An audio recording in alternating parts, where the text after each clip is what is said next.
हाणे जंग कंहिंजे विच में थिए पई? छा सिर्फ़ु ईरान ऐं इज़राइल जे विच में थिए पई? न, इज़राइल जे पोयां सां गॾु पोयां छा गॾोगॾु बीठल आहे अमेरिका। इज़राइल जी चोतरफ़ जेके मुल्क आहिनि, जेके मुस्लिम मुल्क आहिनि, जॉर्डन आहे, इजिप्ट आहे, सीरिया आहे, इहे हिकिड़े तरीक़े सां एयर पंहिंजी जेका फ़िज़ाई हदूद आहे उहो इज़राइल लाइ त खुलियो वेठा आहिनि अनऑफिशियली, पर ईरान खे हुतां हिकिड़ी ऑब्स्ट्रक्शन यानी हिकिड़ो तहफ़ुज़, हिकिड़ो हिकिड़े हुनखे लाइ हिकिड़ो भित ठाहे वेठा आहिनि इहे मुल्क, यानी ॿिए लफ़्ज़नि में हू बि इनडायरेक्टली इज़राइल खे सपोर्ट पिया कनि। हाणे ॻाल्हि इहा आहे त ईरान सां गॾु केरु बीठल आहे? ईरान सां गॾु पाकिस्तान मज़म्मत न थियणु खपे, सऊदी अरब मज़म्मत, टर्की सभु मज़म्मत, रशिया। लेकिन अगरि ही कन्वेंशनल वॉर थिए थी, हिकिड़ी रिवायती जंग जीअं थी, हुन अची हया आहिनि, हाणे ईरान जी एतिरी को इफेक्टिव एयरफोर्स त मूंखे नथी सुझे, त पोइ ही ग्राउंड टू ग्राउंड मिज़ाइल्स जीअं पोइ भेरे हया हुआ ईरान इज़राइल खे, त ईरान को मिज़ाइल कंदो, त ही कन्वेंशनल वॉर आहे, रिवायती जंग आहे। हिन में ईरान हिन महिल ताईं एज़ इफ हीअं जॾहिं पाण ॻाल्हायूं पिया त फ़िलहाल मिलिटरीली अकेलो बीठल आहे, अकेलो, ठीकु आहे। हाणे उते अमेरिका जी पोज़ीशन इहा आहे डिफेंड कंदमि, हू त अॼु बि चयो आहे ट्रम्प, अर्ज़ु कयां पियो त ईरान अमेरिका जी अजीब दिलचस्प पोज़ीशन आहे। हुन कल्ह टियों ॾींहुं बि ट्रम्प चयो पियो त, ऐं ख़ुदि वॉशिंगटन पोस्ट में ख़बर बि छपाए छॾियूं त इज़राइल इज़ लाइकली यानी करण वारो आहे अटैक, यानी अमेरिका खे ख़बर हुई, अॼु बि चए थो असांखे ख़बर हुई, पर अमेरिका चए थो असां पाण जेको आहे हिन हमले में शामिलु न आहियूं, इज़राइल कयो आहे, असां हमले में शामिलु न आहियूं, बाक़ी असांखे ख़बर हुई मतिलबु तव्हांजे अप्रूवल सां थियो आहे, तव्हांजी मंज़ूरी सां, तव्हांजी मर्ज़ी सां थियो आहे। ॿियो, असीं हमले में त शामिलु न हुआसीं, पर अगरि ईरान असांजे ठिकाणनि ते या असांजे कंहिं अमरीकी मुफ़ादात खे हिट कयो त पोइ अमेरिका रिएक्ट कंदो। एतिरी ॻाल्हि सम्झ में अची वई अमेरिका जी त भई असां तव्हां ते हमिलो न कयो आहे, असांजी शयुनि ते हमिलो कंदो असीं विढ़ंदासीं। अमेरिका जो ठीकु आहे, इहो बि ज़ाहिर आहे, लेकिन अमेरिका गॾोगॾु चए थो त अगरि तव्हां इज़राइल ते बि हमिलो कयो, ईरान अगरि इज़राइल ते बि हमिलो कयो त असीं दिफ़ा कंदासीं इज़राइल जो। त भाई पोइ सिधी ॻाल्हि कयो न, इहो छो था चओ त असां हिन हमले में तव्हां सां गॾु कोन्हे, गॾु आहियो बसि। ऐं डोनाल्ड ट्रम्प जी अमेरिका फर्स्ट वारी जेका पॉलिसी किथे हली वई? छाकाणि त हिकिड़े पासे अमेरिका ईरान सां डायलॉग करे रहियो, त माना अमेरिका जी ज़ाहिरी तरह तरजीह त इहा हुई न त हू ईरान खे थ्रू डायलॉग, थ्रू नेगोसिएशंस हिन मसइले खे हल करणु चाहे थो। पर जॾहिं हू इज़राइल खे मंज़ूरी ॾिए पियो या इज़राइल पंहिंजी हलाए पियो, ऐं इज़राइल जो दिफ़ा बि अमेरिका खे करिणो आहे, त पोइ पॉलिसी डोनाल्ड ट्रम्प जी अमेरिका फर्स्ट खां वधीक इज़राइल फर्स्ट थी वियो। पोइ अमेरिका फर्स्ट त न रही न, अमेरिका फर्स्ट हुजे हा त अमेरिका जी पॉलिसी हुई त बाबा असीं ॻाल्हियूं कयूं, हा मुफ़ाद इहो ई आहे अमेरिका जो, त भई हिते ॻाल्हि ख़तमु थिए, ठीकु आहे, नेगोसिएशन सां मसइलो हल थिए, उहो न थियो। सो मतिलबु हाणे डोनाल्ड ट्रम्प जी पॉलिसी इहा आहे त इज़राइल फर्स्ट, इज़राइल जेको करे थो उनखे अमेरिका फॉलो करे थो। इन सूरत हाल में अगरि ईरान ईअं ई मिलिटरीली अकेलो रहे थो, को हुनखे हिकु वॾो पावरफुल मुल्क, मुसलमान मुल्कनि मां त आसरो न रखिजे, लेकिन अगरि चाइना या रशिया हिन में हथु नथा विझनि, हिन में साम्हूं थी सपोर्ट मिलिटरीली, इक्विपमेंट, फिनेंसिस, हे सभु शयूं नथा कनि, टेक्नोलॉजी ईरान खे नथा ॾियनि, त ईरान वटि ठीकु आहे जज़्बा जहाद बि आहे, जज़्बा शहादत बि आहे, जज़्बो आहे, पर जंग लाइ जज़्बे सां गॾोगॾु अॼु जी दुनिया में टेक्नोलॉजी ऐं हथियार बि खपनि। उहो इज़राइल सां कीअं कम्पीट थींदो? ऐं हीउ हिकिड़ो ॿियो मैसेकर, जीअं हू हुते हमास जे नाले में गज़ा खे सॼो तहस नहस करे हिकिड़ो जेनोसाइड, हिकिड़ी नसलकशी नेतन्याहू करे पियो, हाणे ईरान में बि शुरू थी वेंदी। हिकिड़े ॾींहं में 70-80 सिविलियंस ॿार बच्चा मारे छॾिया अथसि, हाणे कंदो, ठीकु आहे, हिते कुझु रिएक्शन ईरान बि कंदो, लेकिन एज़ ए सेट की जेका हींअर सिचुएशन नज़र अचे पई ग्लोबल फ्रंट ते, उहो ईरान मिलिटरीली, बार बार चवां पियो, इख़लाक़ी सपोर्ट सऊदी अरब जी बि आहे, पाकिस्तान जी बि आहे, तुर्की बि जी आहे, इख़लाक़ी मदद सभिनी जी आहे, लेकिन चवंदा विढ़ो पाण।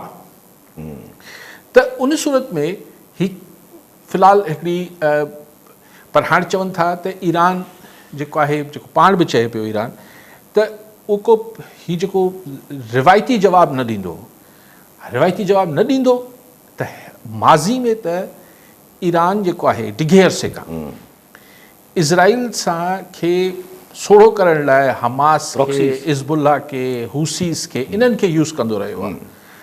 पर हाणे हमास जो छा हाल रहिजी वियो आहे, हिज़्बुल्लाह बि तमामु वीक थी वई आहे। त हाणे एतिरे 2000 अलाए 1500 किलोमीटर जे फ़ासिले ते ही मुल्क आहिनि, हू त पंहिंजो एयर पावर यूज़ करे पियो इज़राइल। हिननि वटि मिज़ल्स आहिनि, उहे केतिरा आहिनि? छो न ॻाल्हि इहा आहे त हीअ बि त को जंग को सस्तो कमु त न आहे ज़माने। सो असांजे पाड़े में हिकिड़ी खूनरेज़ी, क़त्ल गारतगिरी इज़राइल कंदो, जेको हुते बि करे रहियो। हाणे इज़राइल जो हिन सां फ़ाइदो हुनखे इहो थिए पियो त जेके लोकल हुनजी मुखालफ़तूं हुयूं इज़राइल जे अंदरि, ईरान जे मामले ते हुते इज़राइली यहूदी सभु तक़रीबन कंसेंसस आहे त हाणे ईरान खे त तबाह कजे, सभु हिक ॿिए जे चईंदा। ठीकु आहे। $1 मिलियन क्वेश्चन एस कि ही केतिरा ॾींहं ईरान ईअं अकेलो सस्टेन कंदो हिन खे। 15 ॾींहं थो चए इज़राइल। सर मां उहो चवां पियो न, अगरि ही बिला नागा जीअं कल्ह कयो अथसि, अगरि हर राति जो ही सुबुह जो 3 बजे 4 बजे अटैक कयो अथसि ईरान ते, अगरि ही 15 ॾींहं अटैक कंदो रहियो ऐं ईरान खे मतिलबु ब्लॉकेड्स आहिनि विच में, त ही कोई ईरान इराक वॉर न आहे त बॉर्डर ते हिक ॿिए सां, जॾहिं सदाम हुसैन जे ज़माने में जंग थी रहा त हुते हिकिड़ी ग्राउंड फोर्सिस बि विढ़ी रही हुयूं न। हाणे हीउ कीअं थिए?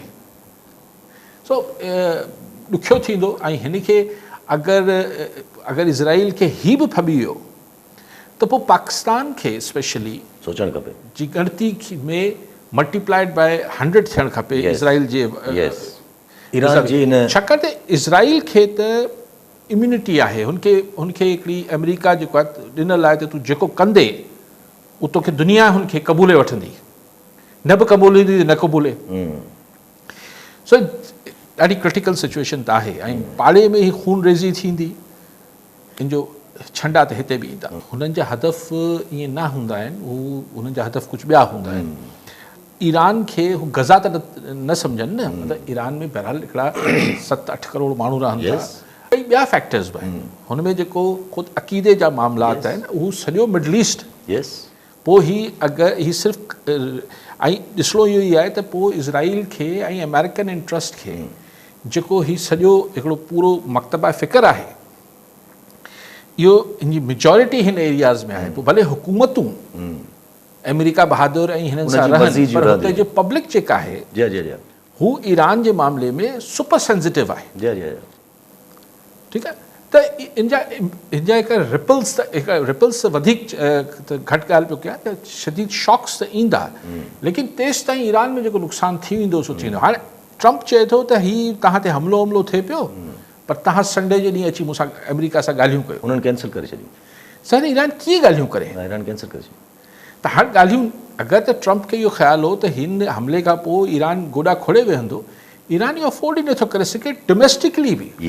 हुननि जी जेका हींअर सेटअप आहे हू हिन ई ॻाल्हि ते त बीठल आहे।